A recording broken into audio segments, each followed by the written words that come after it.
Road to Rock. Maps by Yes. The world of rock isn't just written with notes. It is forged in moments of chaos that hide secrets no one dares to tell. Some call it legend, others a curse. Turn up the volume. This is Road to Rock, and this is the story of Maps by Yes. In 2003 the trio from New York were known for jagged guitars, urgent beats, and a frontwoman who burned every stage she touched. Maps arrived as a quiet rupture. It was not a calculated pivot. It came from late rehearsals, from Karen O bringing a fragile melody into the room and Nick Sinner answering with a spare, ringing guitar line. Brian Chase tightened the ride cymbal and played like he was keeping air in the song rather than pushing it forward. Writing credit belongs to the band, but the truth is in the division of labor.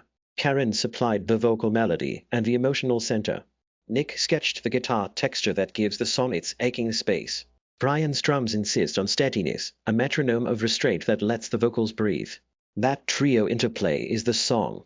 They recorded it during sessions for their first long-form release in New York, in small studio rooms late at night. The engineers favored close miking, minimal overdubs, and live takes whenever possible. You can hear the room, the faint bleed, the small amp buzz, the way the vocal sits almost in the same air as the guitar. The production choices were simple on purpose. A clean guitar tone with chorus and delay, intimate vocal capture with a little room reverb, and drums mixed low so silence became part of the arrangement. Musically Maps stands out because it breaks the expected script. Its structure is deceptively simple repeated motif, a chorus that grows by subtraction rather than addition, dynamics that swell through performance rather than studio trickery. Karen's voice carries the narrative without ornament. The guitar and drums create a landscape of tension and release. That restraint, that willingness to let the song live on its own terms, made it feel honest in a way the louder tracks did not. There was a real tension at the time.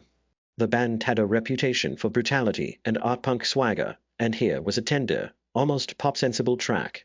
Some in the inner circle worried it weakened their edge, others saw it as the moment the band could become more than an underground novelty. The public reaction settled the argument.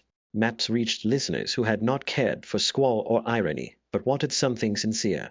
The song changed the band's trajectory.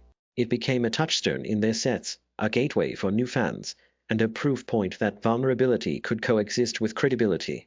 For a band rooted in New York noise and attitude, Maps proved they could make a song that sounded small and still moved millions.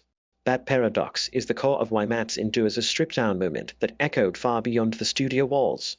Subscribe to the channel and smash that like.